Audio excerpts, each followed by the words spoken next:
We're going to listen to Thierry Philiponnat, who is currently director of Finance Watch, about financial deregulation or regulation, as we heard that deregulation means more regulation. So please, the floor is yours.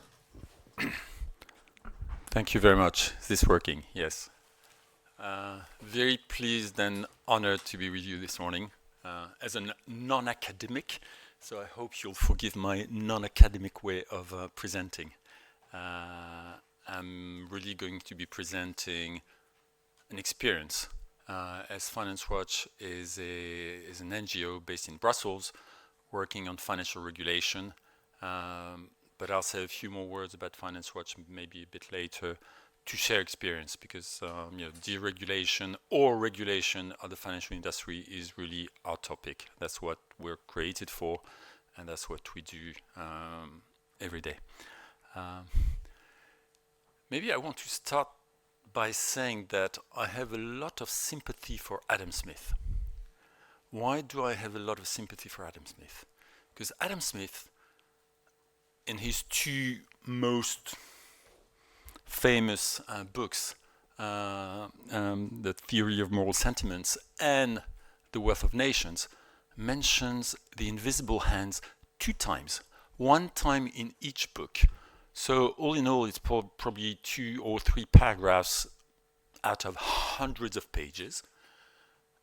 And the only thing that has been remembered, it seems to be, from Adam Smith is that basically self-interest promotes public interest.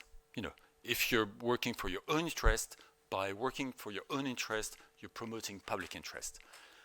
Adam Smith wrote dozens and dozens and dozens of pages to say that it is not in the nature of private agents to self-regulate. It is not in their nature to do what it takes to have society function properly. And despite that, one thing has been remembered from him is invisible hand. That's called hijacking an interesting author, in my view. And the invisible hand, because I've been asked to speak about financial deregulation, is really the mantra. It's the red line of everything that has to do with finance. We all know that that is what was behind, and I'm not going to spend too much time on that because the story is well known, and I'd rather share experience from today. That was behind the deregulation of the financial industry that led to the financial crisis of 14 years ago. Basically, we don't need rules. Why would we need rules? We have the invisible hand. It will do, it will take care of the public good. So let's develop as much as we can, everything we can, and that will, be by nature, by construction, good for the public interest. And that led to the financial crisis. Here again, I don't think we have the time, and it's not the main focus this morning to analyze the financial crisis 12 years ago, but basically the whole system collapsed, and it was only saved because public money was injected massively into the financial system to save it. And that is a topic I will come back on, because I think when we speak about financial deregulation, and I was very interested by the interventions this morning, we have to analyze the fact that, yes, it's about deregulation, but it's also, and I think it's one of the most fundamental topics, it's also about using public money to support private interests. And that is that's the biggest trend I can see in the work we're doing at Finance Watch in Brussels. Going back quickly to the theoretical background or foundation of financial deregulation, I mentioned invisible hand, that's one thing. There's 2 other topics that come back all the time. One is neutrality of finance. Finance is neutral. whether you finance this activity or that activity is completely indifferent. It is not the job of a financier to choose between financing this, financing that. You know, it's not my problem. It's neutral. Finance is neutral. Don't launch me on that. But it's obviously not neutral. Finance is an enabler. It is what makes human activities possible. As simple as that. So, I mean, behind every unit of economic production, there is a financing, systematically. If you don't finance, that economic production does not exist. So, not only it's not neutral, but it's the less neutral activity you could think of. It's the activity that make other activities possible. So, of course, it's not neutral. But the theory of the neutrality of finance is at the heart of everything that goes in the direction of financial deregulation. And very interestingly, even though the debates, when I think of what we're doing in Brussels with policymakers, the European Parliament, the Commission, the Council, is very rarely on theoretical grounds. Those sort of notions are like hidden behind. They are not far. They are implicit, and that's something we have to fight all the time. Another theory, which is I'm not even sure I can call that a theory, but principle, so-called principle behind the trend towards financial deregulation, is that the long term is just the sum of short-term periods. So at the end of the day, a 30-year time horizon, it's just the sum of a number of years, which is the sum of number of months, of weeks, of days, of seconds, etc., etc., etc. Which is how you came, very concrete example, to have arguments saying high-frequency trading. High-frequency trading is a technique that allows you to buy and sell a stock more or less 1,000 times per second. In 1 second, you've bought and sold a share of stock on the stock exchange 1,000 plus times, okay? And that represents 50% of all stock exchanges today, more or less, according, depending on the exchange. And when you say, don't we have a short-termism problem here?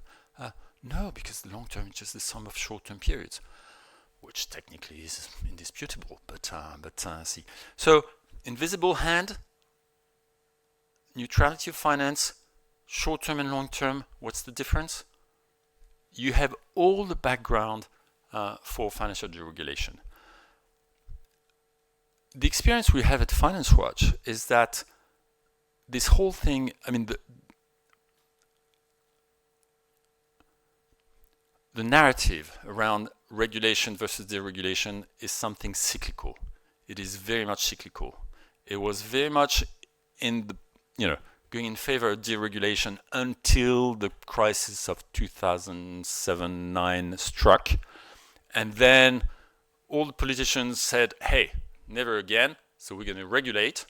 And that's that is when Finance Watch was created. Finance Watch was created out of a call of policymakers, of members of the European Parliament, 21 of them initially, from 12 different countries and different political parties, saying that they had financial lobby every day in their office. We're in 2010 now, and we're in the midst of a huge, I can say huge, or very significant regulation trend, like the European Commission on the back of the financial crisis saying, okay, we have to regulate this, that. There were about 40 pieces of legislative text to regulate the financial industry, more or less well done. That's another story, and we're not starting on this today. But there were a lot of different regulations being contemplated, discussed, and the members of the European Parliament who said, they said, we had a financial lobby every day in our office. You have to realize that in Brussels, there's about 100 people Parliament Commission, mainly Parliament and Commission, a little bit Council, but mainly Parliament Commission, who have some power in financial regulation. Not saying huge power, some a lot, some less, but 100, more or less 100 people. Obviously, the members of the Econ Committee of the Parliament, and in the European Commission, there is a Directorate General, DG in local jargon, DG FISMA, or basically the Commission staff that work on financial regulation. So more or less 100 people. You have about 1,500 full-time lobbyists employed in Brussels, working from Brussels to influence those 100 decision makers. And on top of that, that doesn't count the fact that all the big firms, the big financial firms, they have their own team of lobbyists, sometimes in the dozens, but very often 5, 10, 20 people for each financial firm that will be based in Madrid, Paris, Frankfurt, you name it, basically, everywhere in the EU. And of course, they will travel to Brussels to influence the legislation that is being written. But let's just count the 1,500 lobbyists based in Brussels. Lobbyist, at the end of the day, is a salesperson. And salesperson, what does a salesperson make? Pick up the phone and call. And a salesperson makes, what, 4 calls a day? So 4 times 1,500, that's 6,000 calls going to 100 people each day. So each receives 60 calls a day saying, you have to listen to me, my own interest is in the public interest. Hey, we're back to the invisible hand. If it costs me 1 cent, it's bad for society. Because at the end of the day, it's always the same argument. Cost me money, therefore it's bad for society. What's wrong in my reasoning? And basically those members of the parliament said, we need a body that will represent the public interest in that debate. And they said, we would like that organization to represent civil society and society as broadly as possible, and to be technical enough, because financial regulation is technical, to get into the detail of what you write in Article 45 of Regulation XYZ, which is not a piece of poetry. I mean, you have to dive into it and to understand and make very concrete proposals beyond, I would say, a call for a better world. You need to be, I would say, technically as good as the other side. And that's what we're trying to do with my colleagues. So we created Finance Trust to do that. Today we have 107 members in 21 countries of the EU. We have a staff of 20. Most of us, or a lot of us, come from the financial industry. I was a banker for 20 years. And we've recruited also some former financial industry lobbyists, so that we know how they work. And okay, we have to play the same game. And that's what we're doing.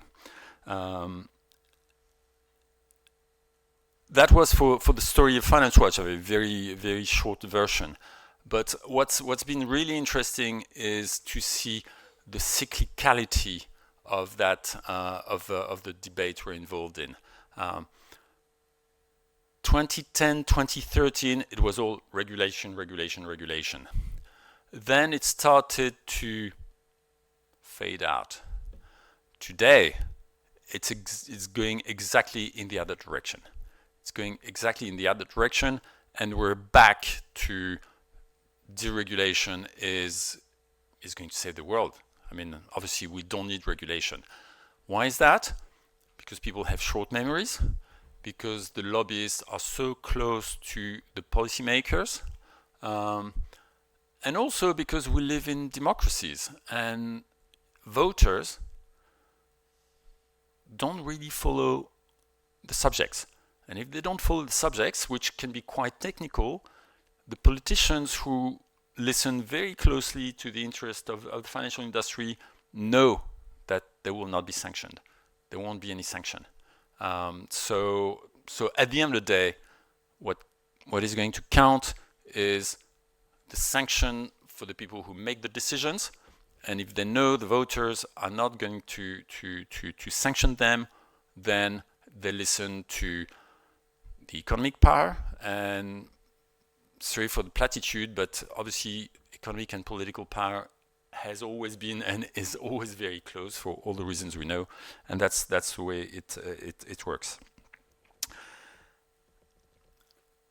Having said that, this whole process is very cyclical. Clearly, the trend, and despite the work I'm doing, I'm a bit pessimistic now. The trend is clearly going in the direction of deregulation still today. So it's like the stock exchange. The trend can be going up or going down, and it's fluctuating. It's not a straight line. So there are some cycles, but the trend is clearly towards deregulation. And the trend is not only towards deregulation, but what strikes me is that the trend is to reinforce what I would call a hybridization, I don't know if the word exists, of society. We are clearly inventing, without even being conscious of it, a hybrid economic system where basically the upside, the benefits, go into private pockets, and the downside, losses are paid by the public pockets. It's absolutely obvious. We've all recognized moral hazard. Heads I win, tails you lose. Can we play, please? Too big to fail banks. What's that? Well, too big to fail banks is exactly a moral hazard problem. Another example, and that was what happened in the wake of the financial crisis of 12 years ago. Another example, and it's an older example, and it's growing all the time. Financial markets. Since the times of Greenspan as the head of Federal Reserve in the US, there's been a policy. Greenspan took office a month after the market crash of 87. There was a big market crash in October 87, sorry. And he started just before, but he hadn't had time to act already. And then, he saw that market crash, market went down 30% in 2 days, whatever. And then he decided that he would never let that happen again.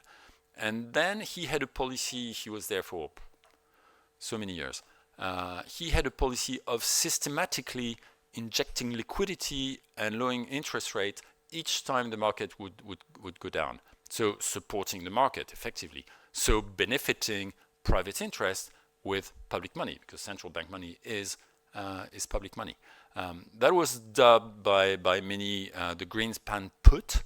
A put is an option, in financial markets to protect you on the downside. If you own a put, you're protected against the downside on the financial market. Hence the expression Greenspan put, in local jargon when you work in that circle.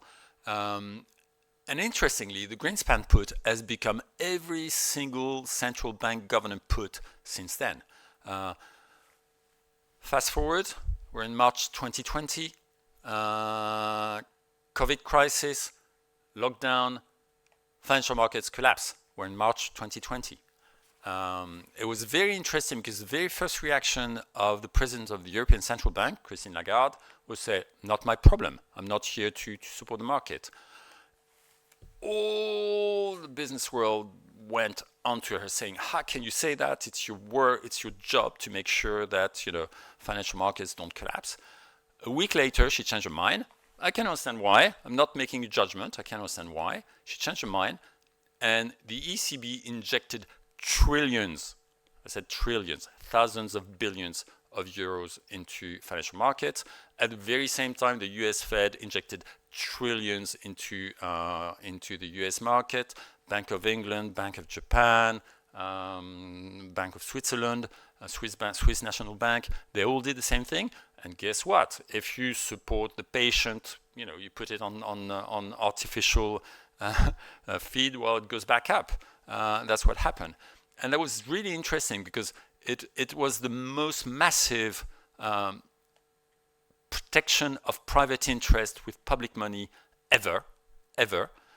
And everybody said, look, we have a very stable financial system, which, by the way, opens very interesting discussion. Here again, there are too many discussions to start them all today.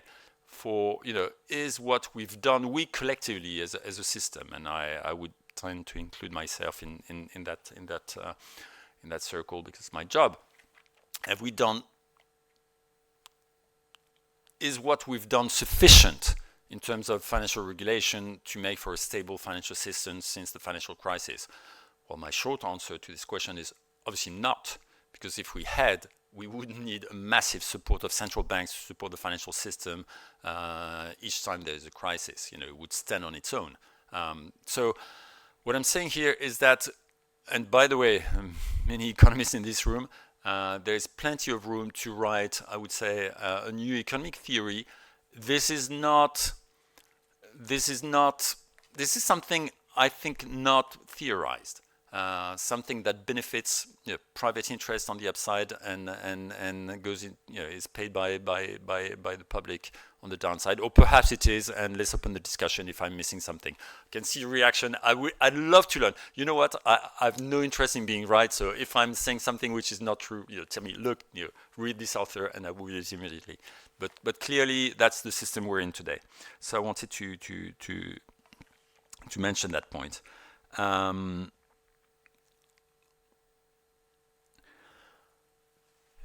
When it comes, I'd like to share some tricks of the financial industry to make sure deregulation happens or regulation doesn't happen. And there's a number of tricks that are used constantly and that are very efficient.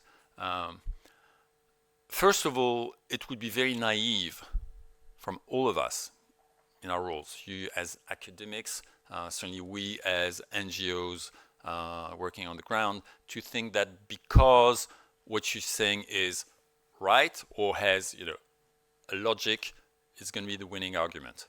It doesn't work like that. It's super frustrating, but it doesn't work like that. Sometimes you have the right arguments and you lose. I'll give you a very concrete example. We're doing a lot of work on the link between climate change and financial stability. There's a huge problem between, basically climate change will destabilize the financial system, which means that on top of the climate crisis, you can rest assured we're going to have a new financial crisis, worse than the one we had 12 years ago, on top of the climate crisis. So basically we're saying, can we please avoid that? And there are some very simple solutions for that. I'm not getting into the detail. And it was very interesting because we just spent 3.5 years after a report published in 2020 called Breaking Climate Finance Doom Loop, which basically called, long story short, for higher capital requirements to prevent a new financial crisis from happening because of climate change. And it was very interesting because we did our job, so we presented the arguments to members of the European Parliament, to the Commission, to the Council, to the governments and everything, central banks obviously, and a few, literally, is it dozens or hundreds or many dozens, let's call it, meetings later, most people, I'm not boasting here, said, you have a point. We have a big problem and there is an easy solution. Oh, good. Big problem, easy solution. Let's get it done. The vote in the Econ Committee of the Parliament was in January 23, so just over a year ago.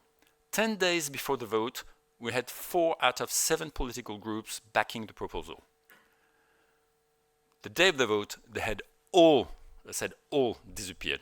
Not one single one of them voted in favor of what we had proposed. And what's interesting, I find, is not, if you have someone telling me, I don't agree with what you're saying, I don't think it's the right solution, fine, maybe we don't agree, but if you think it's not the solution, it's normal that you're not going to vote for it. But they were all saying, no, it's the right, we have a huge problem and it's the right solution. Okay, good. And why are you not doing it? Oh, well, life is complicated, and the Banking Federation, got so nervous about it because they could see, it could have an impact on their return on equity when they lend to fossil fuel companies and everything.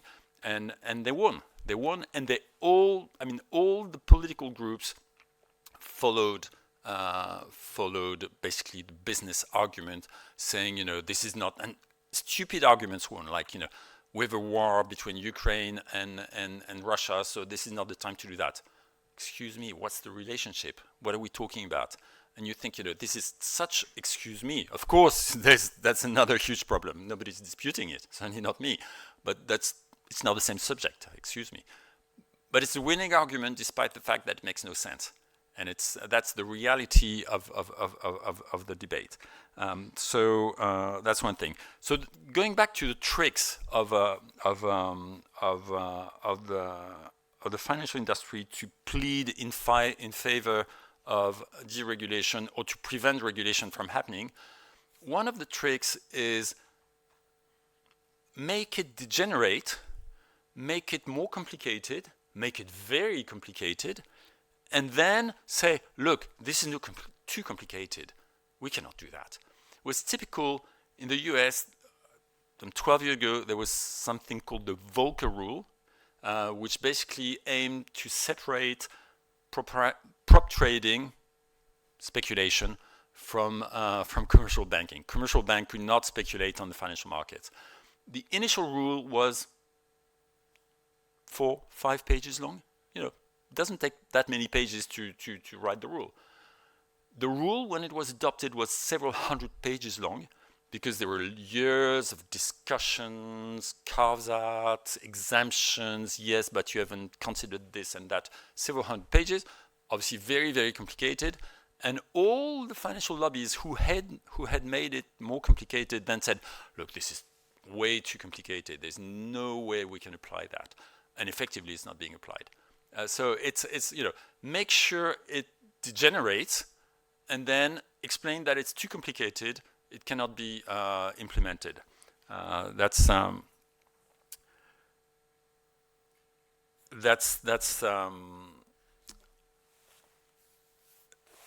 a classic, sorry. The other thing is conflict of interest. Conflict of interest, when theory we will say, hey, no way we can have conflict of interest, in our system, by definition, doesn't work. Well, not only there's conflicts of interest everywhere, could give so many examples, but so many people have become proud of being in conflict of interest. I mean, yes, of course. Yeah, what's the problem? Latest example. This is public news. This is in the press. I was actually saying it to Mireille over coffee break. One of the most powerful members of the European Parliament, Markus Ferber, EPP, German CDU, is known for receiving €1 million per annum from the financial industry on regulation.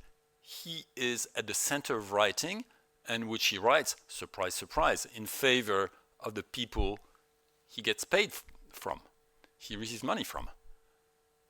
And you think, oh, well, this, at best, this is conflict of interest. Is it not corruption? Could be debated. It's well known. It's not even, nobody, even he is not saying this is not true. Yes, of course. Of course I'm receiving money. I'm allowed to make money, am I not? Okay? And life goes on. And the rules don't even prevent that sort of behavior from happening. So, and guess what? You have Finance Watch going to Ferber saying, oh, you should regulate this. And, how much money do you pay me? And that's a fact. That's a fact. It's something which is happening.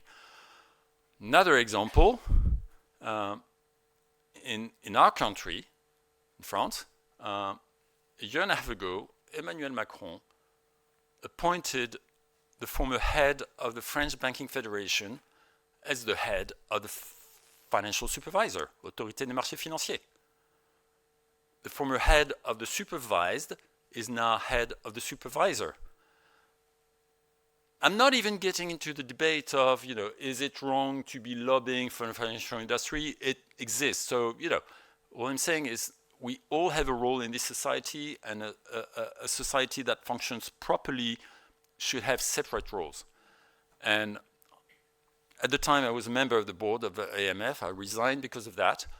And, fine, made a little bit of noise for 2-3 days, and then life went on. And now we have, we have basically, such a close relationship between the supervisor and the supervised that it's becoming a joke. Excuse me, it's just not possible. But what I'm saying here is that the ultimate trick of the financial industry is to put their highest representative at the head of the agencies in charge of regulating or supervising them. And that's the reality. I'm talking facts here. I'm not accusing or making up anything. My job at the end of the day is to open my eyes and say what I'm seeing. That's what I'm doing this morning. I could give many examples of how much more time do I have? I've spoken too much already? No? I have 10 more minutes. I could give many examples of the pushback against regulation that we're seeing today. And obviously, one of the biggest and most important examples is all the regulation that is being written to try to make the financial system serve a transition, ecological transition, a transition towards a carbon-free economy. It's a huge topic, but clearly what's most striking is that the pushback against this trend is enormous today. And you would think, the subject is so obvious, it is so urgent, that surely, there's a limit to cynicism, and people are not going to be playing tricks to go against that. Well, you would be wrong to think that.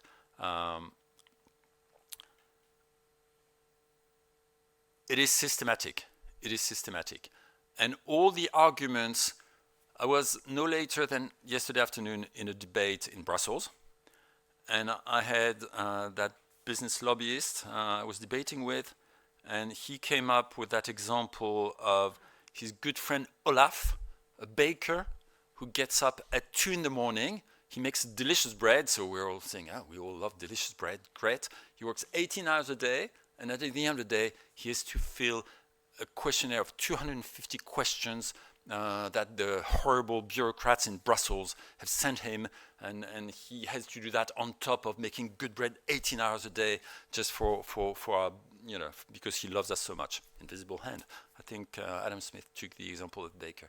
And then I was listening to that person. I said, am I doing my job properly? What piece of regulation imposes such a constraint to bakers?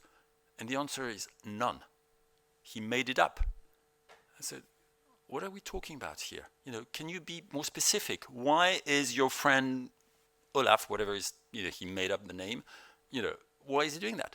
And the answer was, because, if it comes to sustainability reporting for small and medium-sized enterprises, it concerns 1,000 SMEs in Europe, and there's 25 million SMEs in the EU.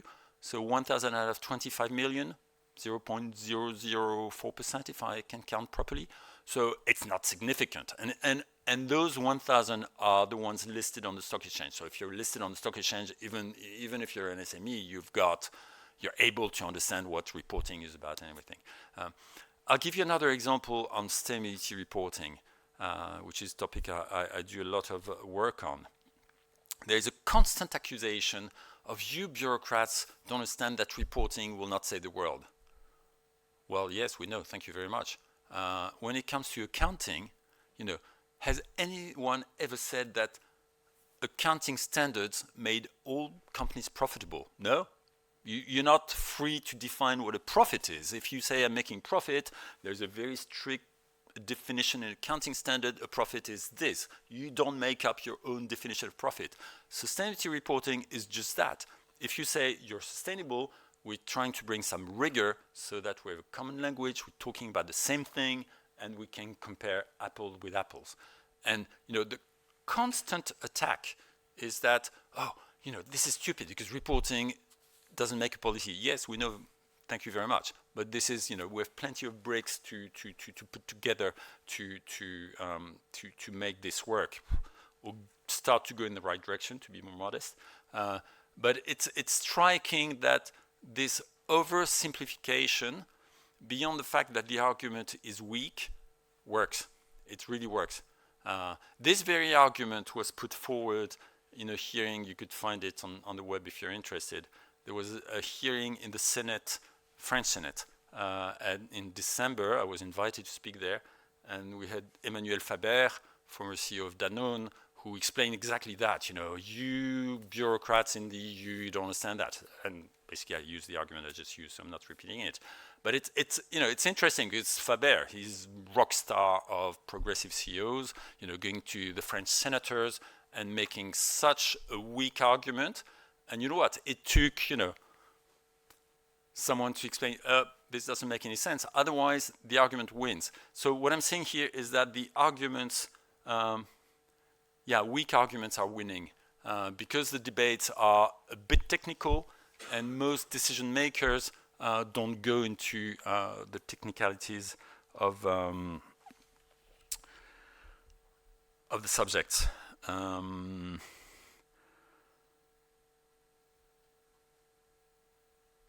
I'll give you a last example of why I'm saying that deregulation, unfortunately, is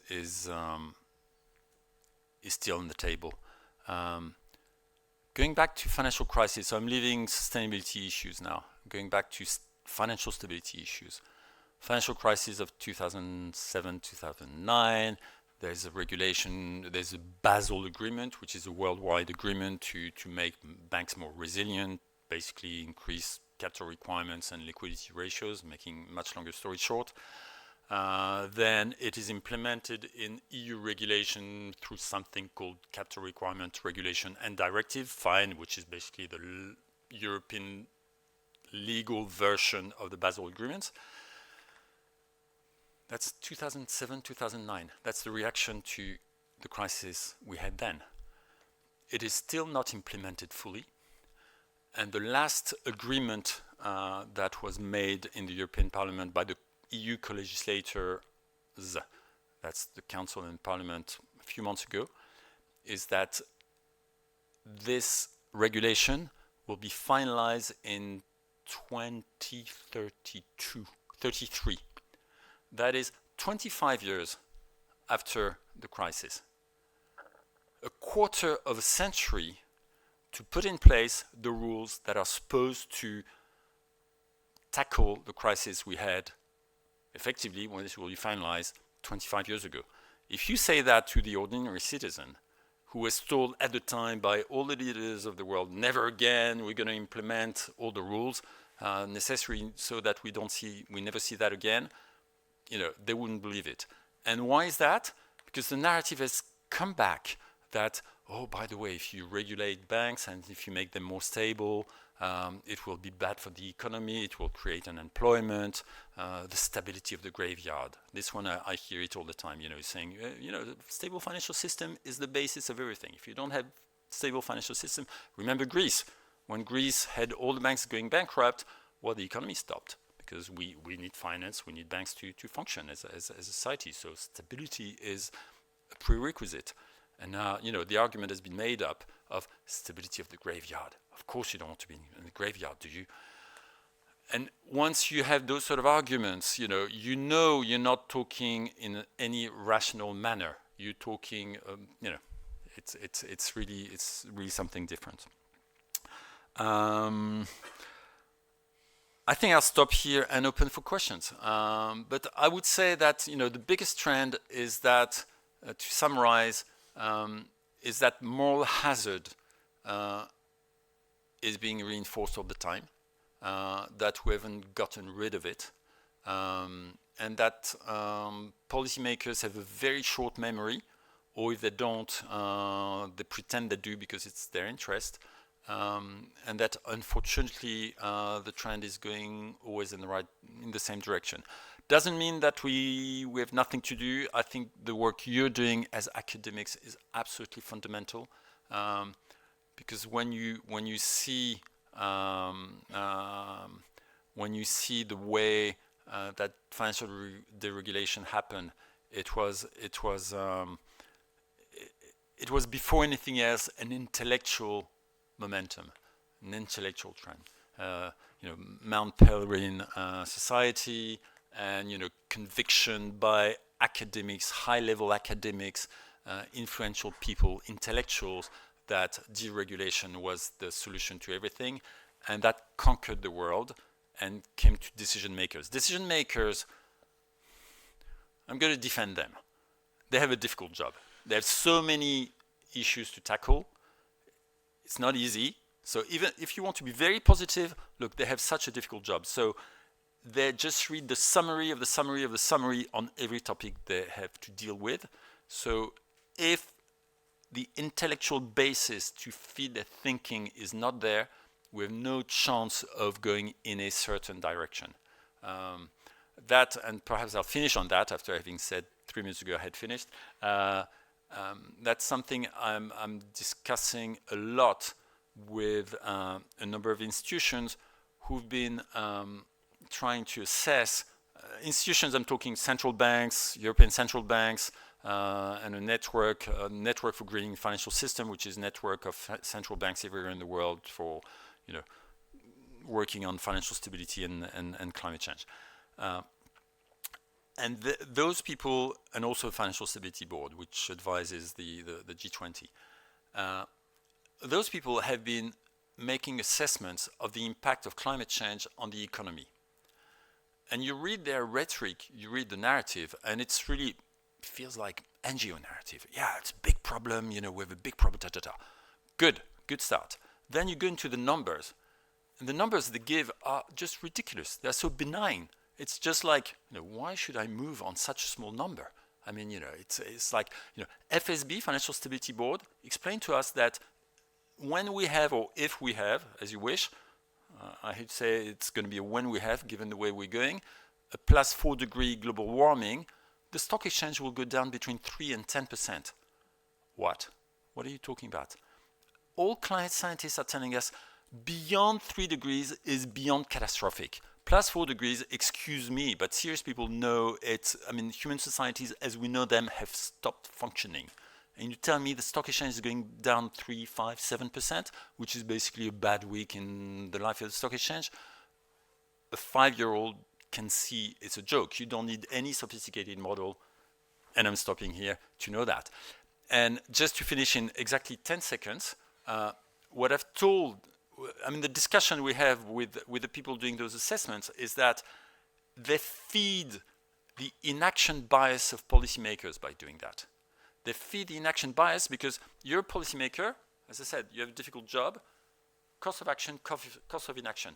Cost of inaction is not that high, it's even very low. Why should I act? Now I'm stopping. Thank you very much.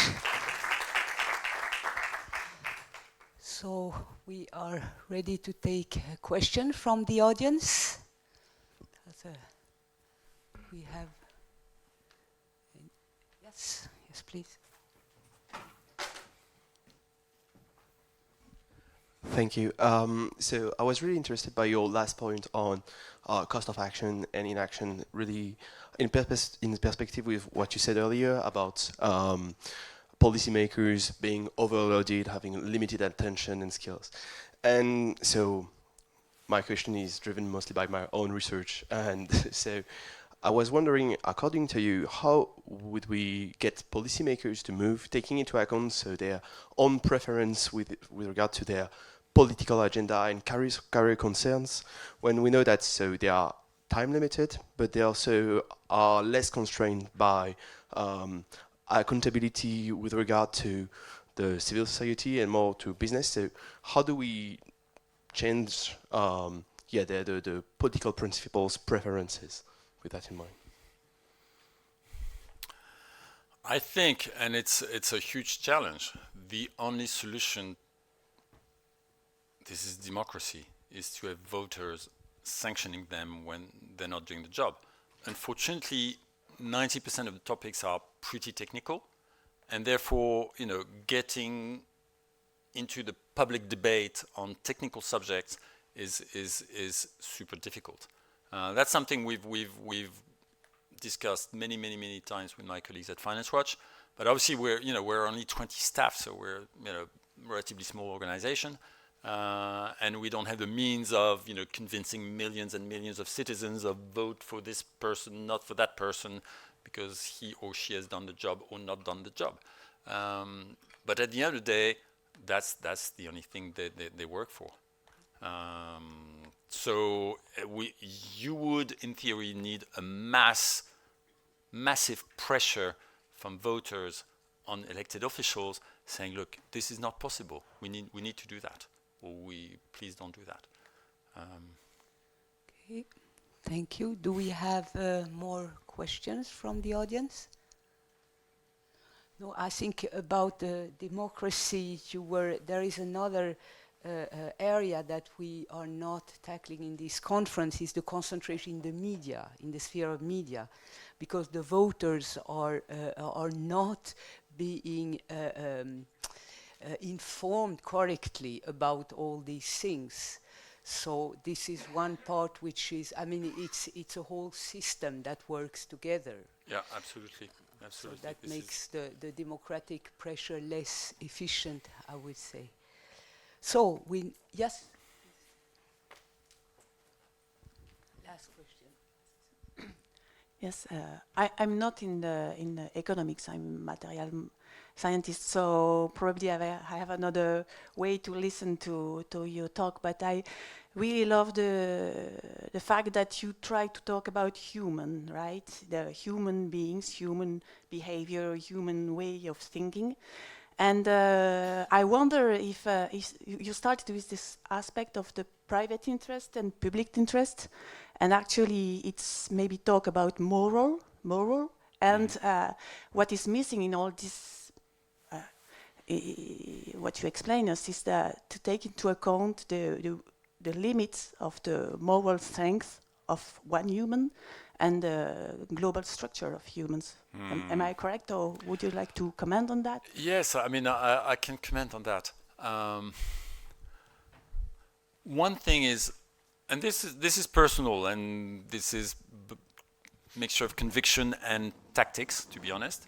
I tend to avoid the debate about ethics and moral when I speak about financial regulation, because there's so many different conceptions of ethics and morals that if you start that, you get drowned.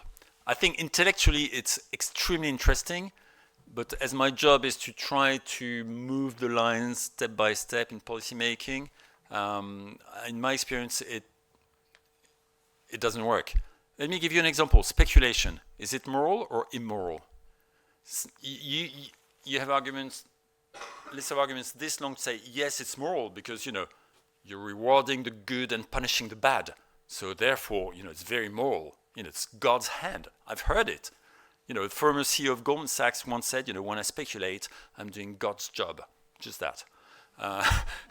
And of course, there's all the arguments of making money with money. That's, I'm not even starting. So, as my job is to try to move the line, I try to say, is it responsible?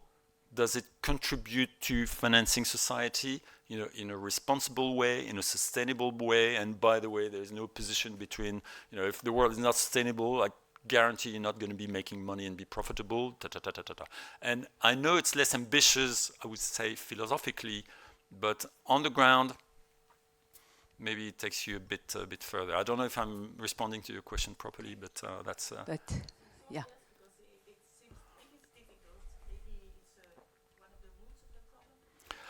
Yes, yes, of course. So, thank you both. I think we will be going over to the next talk with Jean-Philippe Platos. Thank you very much.